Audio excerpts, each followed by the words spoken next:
Bonjour et bienvenue. Aujourd'hui, on plonge dans un sujet très intime et personnel, l'arrêt du tabac. Mais on va l'aborder différemment, non pas avec des statistiques, mais à travers des histoires vécues, avec une honnêteté parfois déconcertante. Pour cela, on s'appuie sur des récits forts.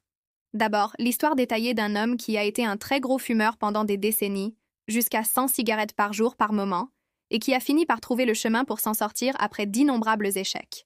Et puis, des témoignages plus courts, des instantanés d'autres personnes qui sont passées par là. L'objectif, c'est de comprendre ensemble pourquoi arrêter de fumer paraît si souvent être une montagne, voire une torture psychologique. Quelles sont ces illusions, ces pièges du mental qui nous retiennent prisonniers? Et surtout, est-ce qu'un simple changement de regard, un déclic, pourrait être la clé? C'est ce qu'on va explorer ensemble. Commençons par ce sentiment que beaucoup de fumeurs connaissent, ce conflit intérieur permanent. D'un côté, on sait très bien que c'est dangereux. De l'autre, il y a cette peur sourde qu'il va manquer quelque chose d'essentiel si on arrête. Une béquille, un soutien, peut-être même une partie de soi. Cette ambivalence est très forte. Le personnage principal de notre histoire détaillée incarne cette lutte de manière extrême. Pendant des dizaines d'années, il a fumé de façon compulsive, et il insiste sur ce point. Ce n'était pas par plaisir, mais par pure nécessité ressentie. Il raconte ses nombreuses tentatives d'arrêt, toutes ratées malgré une forte volonté au départ. Ça montre bien l'emprise de la dépendance. Ce tiraillement vient souvent d'une mécompréhension de sa propre addiction. Ce n'est pas juste une habitude, c'est bien plus complexe. Ce sont des constructions psychologiques qui verrouillent le tout. C'est là qu'intervient un concept dont parlent nos sources, la grande illusion. L'idée centrale de la grande illusion, c'est que tout ce qu'on croit obtenir de la cigarette, le plaisir, la détente, la concentration, la convivialité, ne serait en fait qu'un mirage, une illusion créée et maintenue par l'addiction elle-même pour qu'on continue. L'auteur de l'histoire donne un exemple frappant de l'échec par la seule volonté. Il raconte une tentative où il a tenu bon 6 mois. On pourrait se dire, 6 mois, c'est gagné. Pourtant, il décrit cette période comme une pure torture psychologique. Il passait son temps à regarder les autres fumer avec envie, à se sentir privé en permanence, comme si on lui avait enlevé quelque chose de vital. Le manque était constant. Résultat, il a fini par craquer. Il a repris une cigarette en larmes en se disant « J'y arriverai jamais, je ne serai jamais libre ». C'est terrible. Cet exemple illustre parfaitement ce qui se passe quand on lutte contre quelque chose sans avoir changé la croyance profonde qui est derrière. La tête dit « Arrête ».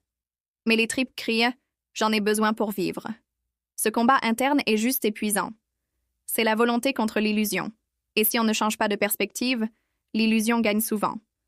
Alors, comment ça a basculé pour lui? Le récit décrit un moment précis, un tournant. C'est arrivé lors de sa toute dernière cigarette. Il l'allume, mais cette fois, il fait quelque chose de différent. Il se demande consciemment, très attentivement, qu'est-ce que cette cigarette m'apporte vraiment, là, tout de suite? Et la réponse qui lui est venue, il l'a décrit comme une révélation stupéfiante. C'était absolument rien. Pas de plaisir identifiable, pas de détente réelle, pas d'aide, pas de soutien. Nada. À ce moment précis, toute la peur de la perte, du vide, qui l'avait hanté pendant des années, a disparu. Dissoute. C'est une prise de conscience surpuissante. L'illusion s'est fracassée. Le cœur de la grande illusion, c'est que la nicotine agit de manière très subtile. Quand on finit une cigarette, le taux de nicotine baisse dans le sang. Ça crée un tout petit inconfort, un léger manque, une petite agitation, presque rien. Et quand on allume la suivante, hop, le taux remonte et l'inconfort disparaît. Ce soulagement, on l'interprète comme du plaisir ou de la détente. Mais en réalité, c'est juste le retour à l'état normal, l'état qu'un non-fumeur connaît en permanence. La cigarette calme un manque qu'elle a elle-même créé juste avant. Elle crée le problème, puis elle le résout très temporairement. Il y a une analogie dans les sources qui est pas mal pour ça, celle des chaussures trop serrées. Imaginez que vous portez des chaussures trop petites toute la journée. Le soir, quand vous les enlevez, quel soulagement. On se sent super bien. Est-ce qu'on dirait que c'est grâce aux chaussures qu'on se sent bien? Non, c'est parce qu'on a arrêté de souffrir. La cigarette, c'est pareil.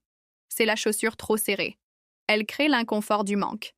Et son soulagement temporaire est pris pour un avantage. Ça éclaire bien certaines situations que l'auteur décrit. Il raconte fumer sous une pluie battante, gelé, en espérant inconsciemment que ça allait le réchauffer ou le réconforter. Au final, il se sentait juste encore plus mal, conscient que c'était absurde. Ou un autre exemple. Dans une soirée, il essaie de tenir bon mais se sent à part. Il regarde les autres fumer dehors, l'air complice. Ce sentiment d'exclusion le pousse à céder, juste pour faire partie du groupe un instant. Et paf, la culpabilité revient aussitôt. Ces anecdotes montrent comment l'addiction déforme notre perception. Elle nous murmure « Je suis ton ami, sans moi tu n'es rien », alors qu'objectivement, la cigarette n'apporte rien de positif. Cette illusion touche à une peur profonde, la peur que la vie sans cigarette soit vide, grise, ennuyeuse. Une peur créée et alimentée par l'addiction elle-même. Et il ne faut pas oublier que cette fausse perception a été renforcée pendant des décennies par le marketing. L'image glamour, rebelle, la liberté, l'aventure. Tout ça s'est incrusté dans l'inconscient collectif. On retrouve ces mêmes illusions dans les témoignages plus courts. Prenez Lena, par exemple. Elle craque pour juste une cigarette avec son café, le piège classique. Le soir, sa fille sent l'odeur et lui pose la question. Lena est mal à l'aise. Ce petit drame montre tout. L'association café-cigarette, le déclencheur social, le danger fatal du juste une, et juste derrière, la culpabilité et le mensonge. Ou les histoires de Mia et Noah, confrontés par leurs enfants. Le fils de Mia lui demande pourquoi elle sent encore la cigarette alors qu'elle avait promis. Elle ment, le cœur brisé par la déception dans ses yeux. La fille de Noah, elle, se met à imiter le geste de fumer avec un crayon. Le choc. Il promet d'arrêter, tient 2 semaines et rechute en cachette. C'est poignant, car ça touche aux valeurs les plus profondes. Ça montre la douleur du mensonge à ceux qu'on aime et comment la honte peut paradoxalement pousser à refumer pour oublier ce sentiment insupportable. Revenons à ce moment clé, la prise de conscience que cette cigarette ne m'apporte rien. La conséquence, pour lui, n'a pas été un sentiment de sacrifice, mais l'inverse total. La réalisation qu'il n'y avait rien à perdre, mais absolument tout à gagner. La santé, l'énergie, l'argent, la liberté mentale, le respect de soi. Il décrit ça comme déposer un énorme fardeau inutile. C'est un changement de perspective radical. Juste après, il y a eu une autre étape psychologique cruciale. Il a commencé à se voir, à se définir lui-même comme non-fumeur. Pas comme un fumeur qui essaie d'arrêter, ni un ex-fumeur en lutte, mais comme quelqu'un dont l'identité avait changé. C'est un repositionnement intérieur qui change tout. Mais comment on fait concrètement pour passer de cette lutte à ce sentiment de liberté? Les sources parlent de 3 leviers psychologiques. Le premier, c'est la réinitialisation des croyances. En gros, il s'agit de débusquer activement toutes ces idées reçues sur la cigarette. Fumer, ça détend. Ça m'aide avec le stress. Ça fait partie de moi. Il faut les regarder en face, les questionner. Est-ce que c'est vraiment vrai? Et les remplacer par des vérités basées sur la réalité. Par exemple, non, fumer crée le stress qu'il semble calmer. C'est un travail mental actif, comme déprogrammer son propre cerveau. Le deuxième levier, c'est le recablage des déclencheurs. D'abord, on identifie lucidement ce qui donne envie d'allumer une cigarette. Le café, le stress, l'ennui, voir des amis fumer. Chacun a les siens. Une fois repéré, il faut entraîner consciemment une nouvelle réponse. Par exemple, quand l'envie arrive avec le café, je respire profondément 3 fois, je bois un verre d'eau. On crée un nouveau chemin dans le cerveau jusqu'à ce qu'il devienne la voie principale. Et le troisième levier, c'est ce fameux changement d'identité. Pensez à un végétarien. Il ne se sent pas privé de viande à chaque repas. Il est juste quelqu'un qui n'en mange pas. Ça fait partie de qui il est. Dire « non merci, je ne fume pas », c'est beaucoup plus puissant que « j'essaie d'arrêter ». La première phrase affirme une nouvelle réalité, une nouvelle identité. La seconde sous-entend la lutte, le doute et maintient l'ancienne identité de fumeur. Tout ça nous ramène au message central. La libération durable vient moins d'une lutte de volonté que d'un changement de regard. Comprendre les vrais mécanismes de l'addiction, voir à travers les illusions qu'elle construit, c'est comme comprendre le truc d'un magicien.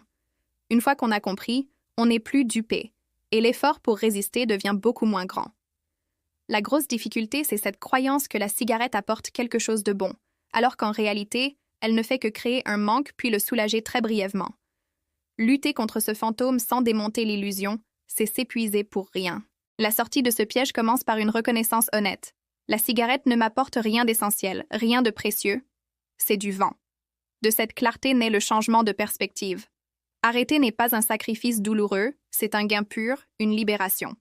La clé pour que ça tienne, c'est d'adopter cette identité de non-fumeur. C'est quand on démasque les faux avantages, qu'on change activement ses réponses aux déclencheurs et qu'on décide consciemment d'être quelqu'un qui ne fume pas, que la magie opère. Et ce qui est intéressant, c'est que ces mécanismes peuvent s'appliquer à plein d'autres habitudes. Alors, pour finir, une pensée à laisser mûrir. Si, après avoir entendu tout ça, l'idée commence à faire son chemin que cette cigarette n'apporte en fait rien dont vous ayez vraiment besoin pour être heureux, que c'est juste une illusion bien rodée, qu'est-ce qui vous retient encore de juste ne pas prendre la prochaine? Pas par obligation, pas en serrant les dents, mais juste à partir de cette nouvelle clarté, ce désir de liberté retrouvé.